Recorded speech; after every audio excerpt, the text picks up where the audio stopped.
Hello, good morning, and welcome back to another episode of Struggles for Stability. Today, as always, we are Marti, Sabrina. Unfortunately, our companion Dalial can be with us today.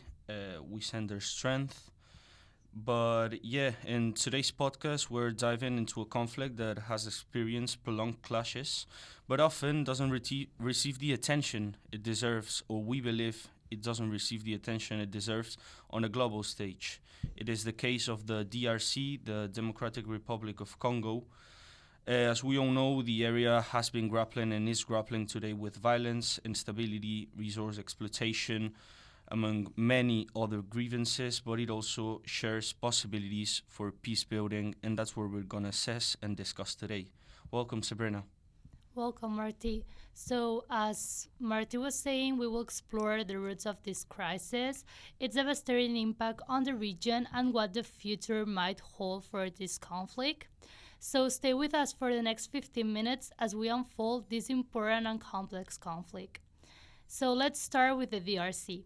The DRC is a country rich in natural resources, yet it's been plagued by decades of conflict fueled by ethnic tensions, political instability, and competition over minerals.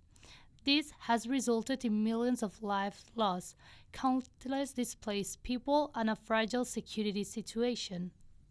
Well, as we all know, this conflict traces its roots back to colonial rule, particularly the brutal reign of the Belgian King Leopold II. The exploitation of the DRC vast natural resources, estimated to be worth over $24 trillion, has been both a curse and a lifeline for the country. But today, mineral wealth remains one of the most important elements fueling this violence as armed groups, the main destabilizing actors, continue to search and reach for its control, spurging armed conflict. As we all know, there was the first Congo War between 1996 and 1997, but today we're going to be assessing the possible peace building and peace keeping solution paths for the second conflict, the one that is currently ongoing. So, as we know, there's two main destabilizing actors, one being the FDLCR, or the Force pour l'Indépendance du Congo, and the other one, M23, that is currently occupying the North Kivu region and holding the power of the city of Goma. Also, in this conflict, we don't want to forget the role of international powers.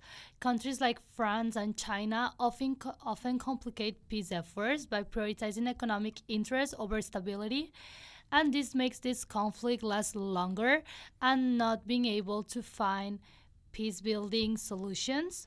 So, where do we get from here? For the DRC, peace building requires both short term and long term solutions.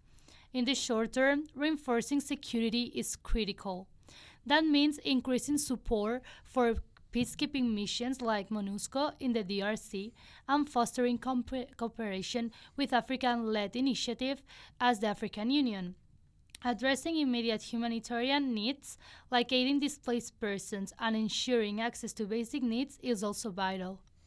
Yeah, I want to take the opportunity, and well, it's funny that you mentioned MINUSCO because there's, well, not groundbreaking news, but it's a present issue that the mission has been terminated as of 2024 by a express petition of the DRC's prime minister. It is actually a phenomenon that has been hitting the region. Not only the Congo, but many Sahel countries have also expelled or decided to terminate UN led missions. This comes, Sabrina, as a result of the apathy that both the African population of these countries and the governments have been showing towards UN peacekeeping troops in the midst of allegations of sexual violence by blue helmets and, well, also, of course, the security shift that is currently occurring in Africa, consisting of the taken power of the both the Wagner group and Chinese economic interests and other militias that are stakeholders in the region. Definitely talking about MONUSCO or Blue Helmets, about what you were talking about, we can say that in some sort of way, it has helped to stabilize like key regions and support important like political transitions. But on the other side, despite these peacekeeping efforts, violence still persists in the DRC, specifically in North Kivu and Ituri. And as you said, MONUSCO has faced accusations of ineffectiveness and occasional misconduct. So at the end, it's not solving the problem. The problem is still there, and the peacekeeping mission is done.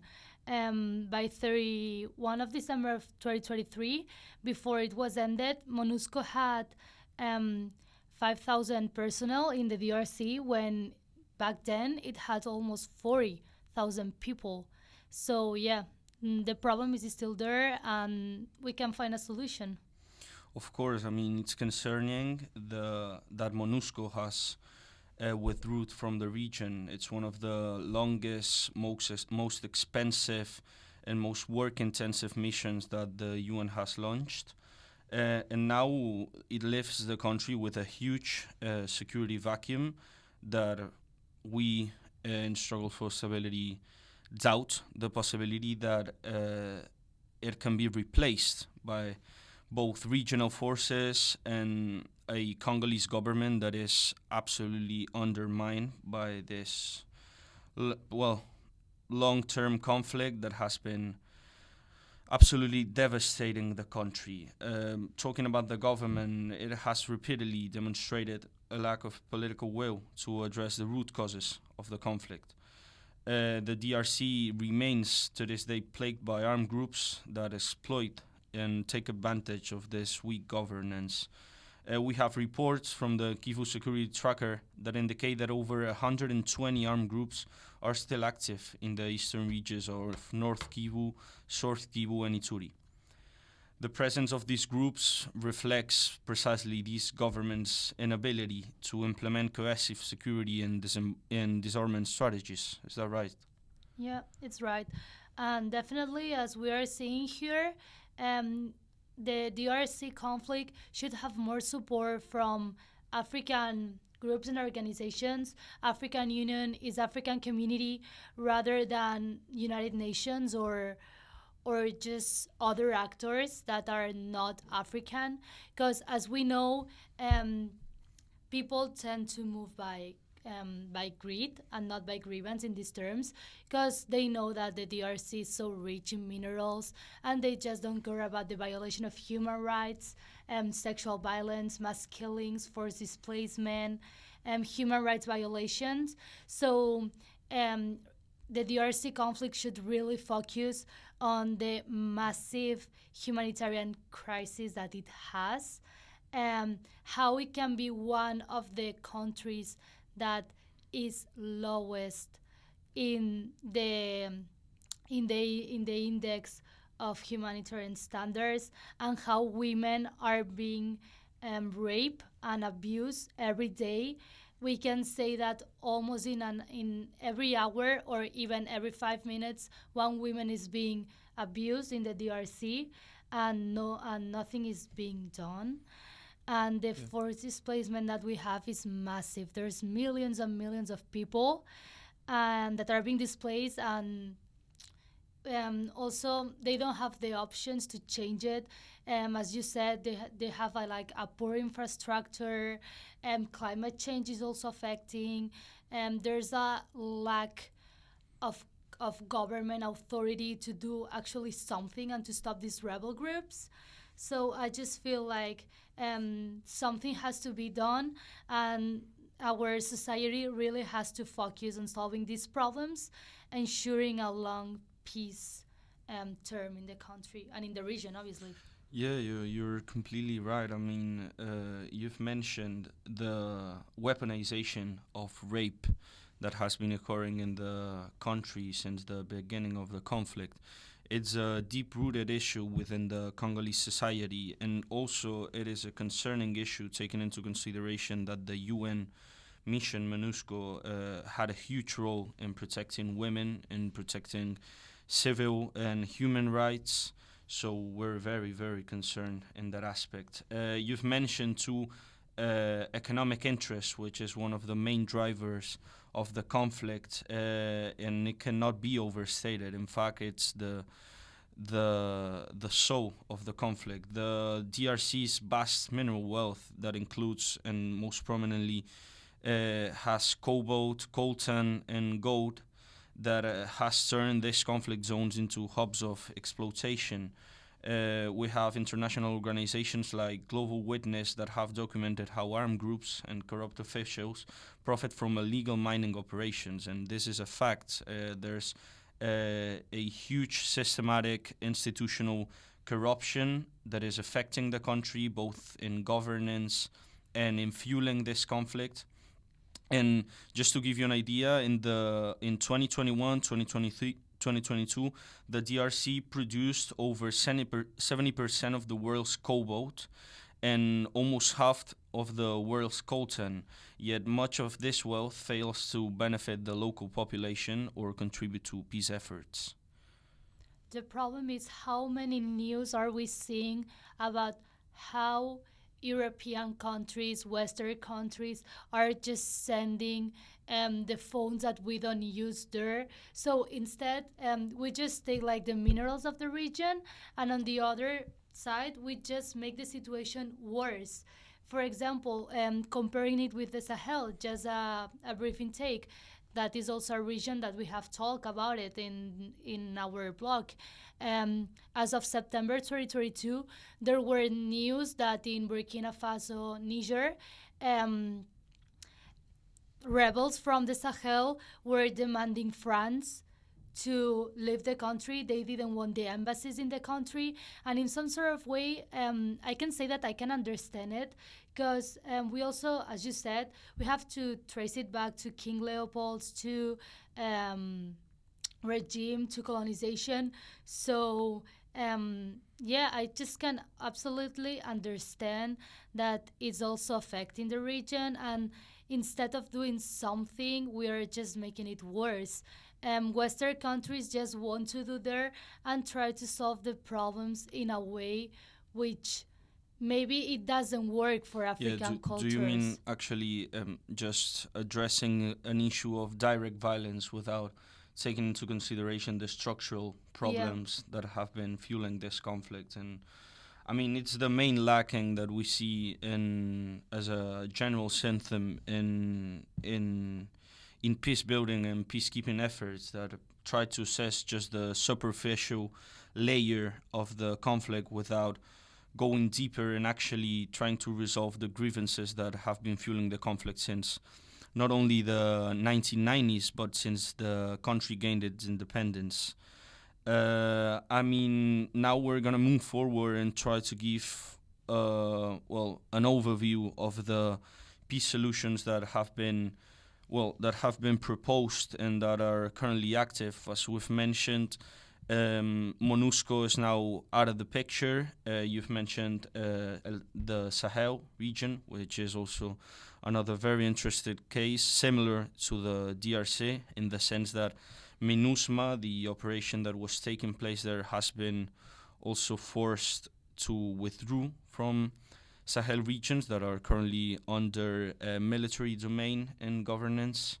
So yeah, it's an endemic issue, a very concerning one. I don't know, what can you tell me about peace solutions, Sabrina? What's your intake? I would like, for starting, I would like focus on two things. First of all, on dialogue, mediation. I think that governments and international organizations, they should sit down and talk about it. They should also not only focus on the DRC, but on Rwanda, Uganda, the Sahel, all the region, and the conflicts that they are ongoing. We know that there was the Nairobi process, which was led by the African Union in order to bring regional leaders to try to solve the conflicts. And also, there was the Addis Ababa Framework for Peace, Security, and Cooperation in 2013 that aimed to stabilize the region. But we have seen that even though efforts have tried to solve the problem, it's still kind of complicated. So I think that we also should be really focused on trying to rebuild the country, trying to rebuild the government, not having a corrupt government, and also trying to understand that the people that live in the DRC are facing some sort of structural violence, as you are saying, that also reflects on trauma. And as we read on some reading in our seminar, I think it was Calder's one. Um, when there's like these new words and there's this trauma, people who are traumatized tend to then inflict the trauma. So the DRC is just living in a situation where the conflict is just been there since a lot of years. But if the people that is living there lives under this trauma, they are gonna continue inflicting this trauma. So I think that this is one of the things that really should focus on. Absolutely. Yeah. I mean, the thing is, and you've mentioned two very interesting peacekeeping efforts. The thing is that there's interesting and viable proposals at stake. I mean, another one is the Goma conference that took place between 2008 and 2010 and included really interesting and viable and really recommendations that have to be checked, and including the urging to Rwanda to cease destabilizing actions in the Kivu region, and also addressing and tackling the roles both played by Burundi and Uganda.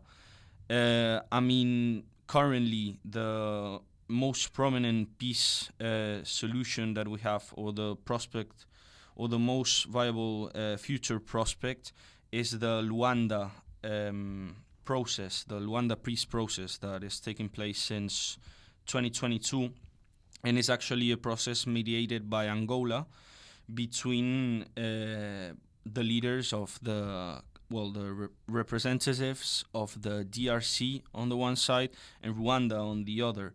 And what is basically being negotiated is an exchange between the dissolving or the dissolution of the Force Démocratique pour la Libération de Congo in exchange for the withdrawal of Rwandan troops.